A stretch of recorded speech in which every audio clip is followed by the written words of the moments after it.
Bismillahirrahmanirrahim. Assalamualaikum warahmatullahi wabarakatuh. Alhamdulillahi rabbil alamin.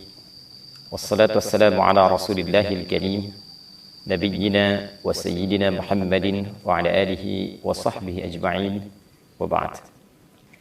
Saudara-saudariku dimanapun Anda berada, as-saimin was-saimat yang tengah menunaikan ibadah puasa Ramadan khususnya, semoga seluruh rangkaian ibadah kita yang kita tunaikan sampai dengan detik ini berkenan diterima oleh Allah Subhanahu wa taala.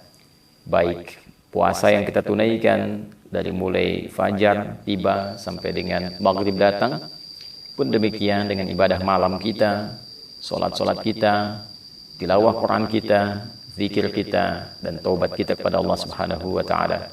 Semoga penerimaan terbaik di sisi Allah Subhanahu wa taala menghadirkan beragam keistimewaan yang dijanjikan oleh Allah Subhanahu wa taala dan Rasulullah sallallahu alaihi wasallam yang mempertegas itu semua dalam hadis beliau. Teman-teman sekalian, di antara ibadah yang penting di bulan Ramadan adalah ibadah yang ditunaikan di sepanjang malam Ramadan. Sebagian orang mengira bahwa puasa itu hanya terfokus pada ibadah siang saja. Saat seorang insan beriman mampu menahan lapar, menahan haus, menahan hasrat biologisnya dari mulai terbit fajar sampai dengan terbenam matahari di waktu maghrib. Namun demikian, Nabi SAW memberikan satu informasi yang sangat penting, sangat luar biasa mengenai satu amalan di malam-malam Ramadan yang bila kita tunaikan menghadirkan keistimewaan, yang bahkan keistimewaan ini disampaikan dengan diksi yang serupa oleh Nabi SAW dengan rangkaian-rangkaian keutamaan yang mengiringi ibadah siang di bulan Ramadan. Dalam hadis riwayat Al-Bukhari, bahkan dalam selisih yang tidak banyak di penomoran hadisnya, melalui rawi atau periwayat yang sama, yaitu sahabat Abu Hurairah radhiyallahu taala anhu dari Nabi sallallahu alaihi wasallam. Kala beliau sallallahu alaihi wasallam menginformasikan tentang keutamaan Ramadan, beliau bersabda, "Man shama Ramadhana imanan wa ihtisaban, ghufira lahu ma taqaddama min dhanbi." Siapapun yang menunaikan puasa Ramadan, jadi khusus dikerjakan di bulan Ramadan. Seperti pernah saya sampaikan di pertemuan yang lalu, bukan menunjukkan puasa yang umum, Seninkah, Kamiskah, Ayyamul Bid atau selainnya, tapi memang khusus dikerjakan di waktu Ramadan. Man shama Ramadhana imanan, ia kerjakan puasa Ramadan ini dengan penuh keimanan, berwujud keikhlasan karena Allah Subhanahu wa taala. Wahtisaba, dia berharap ridha Allah, pahala dari Allah, dan mengoreksi dirinya untuk mendapatkan ampunan Allah. Ghufira lahu ma taqaddama min dhanbi, maka sepanjang bentangan dari terbit fajar sampai dengan terbenam matahari itu ada peluang bagi dirinya untuk mendapatkan ampunan dari Allah atas semua dosa-dosa yang pernah ia kerjakan. Redaksi hadis ini nyaris kita dapati kesamaan yang luar biasa, nyaris kita dapati kemiripan yang luar biasa dengan ibadah malam. Perbedaannya hanya terletak pada bentuk ibadahnya. Jika pagi itu shoma, yaitu puasa, maka malam itu qama, qiyam, penunaian salat. Hadis paginya sampai ke maghrib, dari terbit fajar sampai maghrib, man shoma Ramadhana, maka hadis tentang ibadah malam yang menunjukkan keistimewaan luar biasa itu, Nabi bersabda, man qama Ramadhana imanan wa ihtisaban, ghufira lahu ma taqaddama min dhanbi.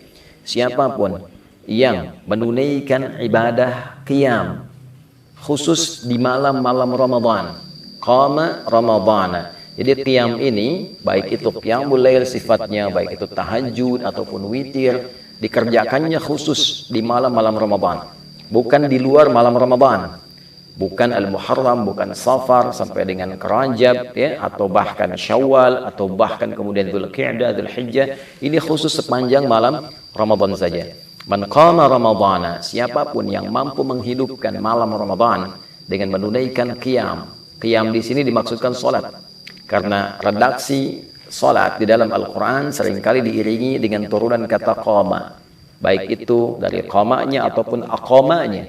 Aqama yuqimu iqamatan, aqimus salah, yuqimunas salah, aqimis salah. Bahkan sebelum salat ada iqamah untuk memberikan isyarat kepada kita kesiapan untuk menghadirkan kekhusyuan sebelum menunaikannya.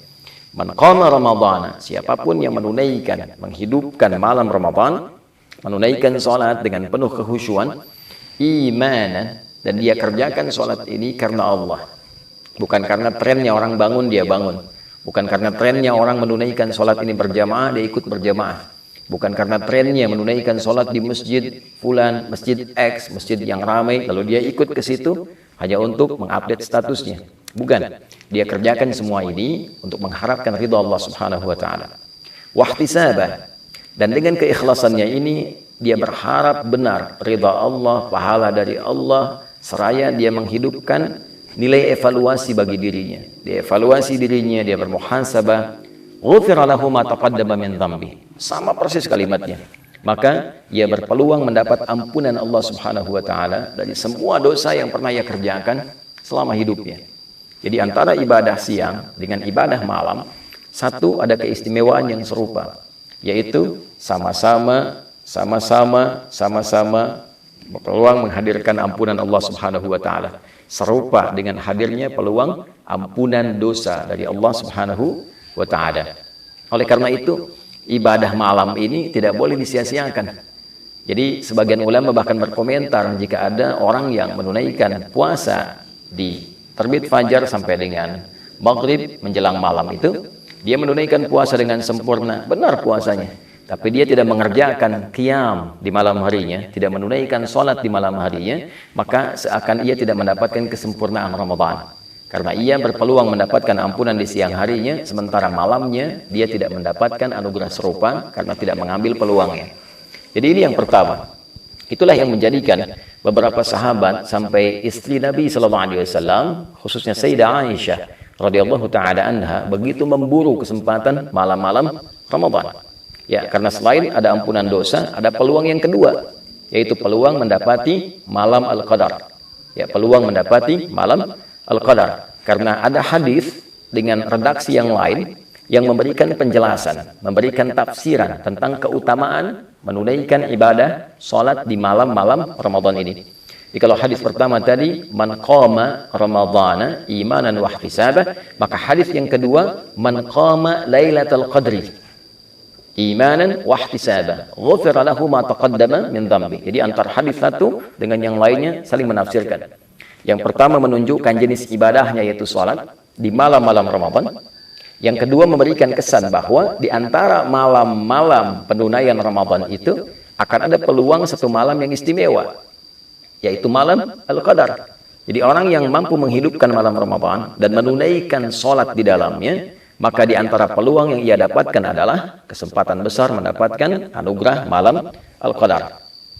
Untuk itulah kemudian Nabi SAW menegaskan, man qama Lailatul Qadri, siapapun yang mampu menunaikan sholat di malam Ramadan dan bertepatan malam itu dengan malam Al-Qadar, ghufira lahu ma taqaddama min dhanbi, maka berpeluang ia mendapatkan semua ampunan dari beragam jenis dosa yang pernah ia kerjakan dalam hidupnya. Sampai satu ketika Al-Imam At-Tirmidzi mendokumentasikan satu hadis yang riwayatnya tersambung pada Sayyidah Aisyah radhiyallahu taala anha dari Nabi sallallahu alaihi wasallam. Satu keterangan ketika beliau bertanya kepada Nabi sallallahu alaihi wasallam, qalat atau kama qalat, ya Rasulullah, ara'aita in 'alimtu ayya lailatul qadri ma aqulu fiha. Ya Rasulullah, bagaimana pendapat Anda sekiranya saya menyadari, saya merasakan malam ini ada getaran yang berbeda, ada tanda-tanda malam Al-Qadar. Maka kalau saya sedang menghidupkan malamnya, kemudian merasakan aura itu, doa apa yang harus saya bacakan? Doa apa yang Anda bimbingkan? Maka Nabi SAW mengatakan, faquli, maka katakanlah dengan kekhusyuan, dengan penuh harap, Allahumma innaka afuun tuhibbul afwa fa'fu anni. Riwayat lain, Allahumma innaka afuwun karim tuhibbul afwa fa'fu anni. Ya Allah, sungguh Engkau Maha Pemaaf. Sungguh Engkau Maha Penghapus dari seluruh noda dan kotoran yang pernah dikerjakan oleh hamba-Mu ini. Tuhibbul afwa, dan Engkau mencintai sifat maaf. Engkau mencintai hamba-Mu yang menengadah kepadamu memohon pemaafan dan ampunan. Fa'fu anni, maka dengan segala sifat kelembutan kemuliaan-Mu ini dalam memberikan maaf, maafkan aku. Ampuni dosaku, hilangkan dan gugurkan seluruh kesalahanku. Nah, ini keutamaan ibadah di malam-malam Ramadan. Jadi yang pertama, berpeluang menggugurkan dosa. Yang kedua, berpeluang mendapati malam Al-Qadar, dan bonusnya adalah ampunan dosa dari Allah Subhanahu wa taala. Adapun yang ketiga, ini yang paling menarik.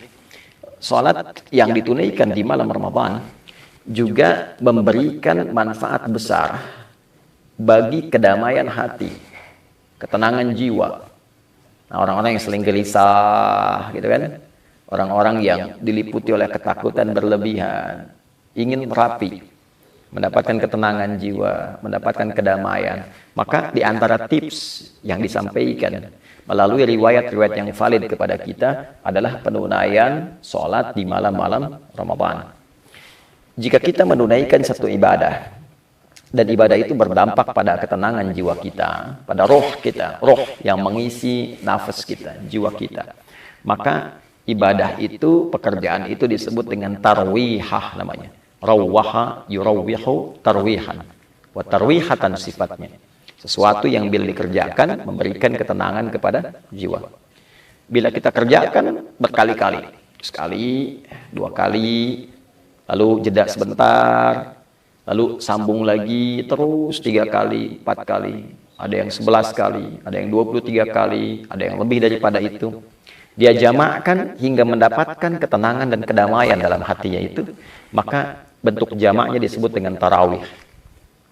Itulah sebabnya sholat yang ditunaikan di malam-malam Ramadan disebut dengan tarawih, untuk memberikan kesan bahwa manfaat sholat ini, ya, selain sifatnya juga ditunaikan dengan ketenangan, manfaatnya adalah memberikan dampak kepada jiwa yang lebih damai, memberikan kondisi kepada jiwa yang lebih tenang. Jadi orang yang rajin menunaikan ibadah tarawih dan ditunaikan dalam keadaan tenang, dalam keadaan yang baik, itu dampaknya ke hati akan memberikan kedamaian yang tidak didapatkan dalam suasana-suasana yang lain. Itulah sebabnya kenapa ibadah ini diviralkan namanya dengan tarawih, untuk memberikan motivasi kepada kita. Ayo, supaya hati kita lebih tenang, lebih damai.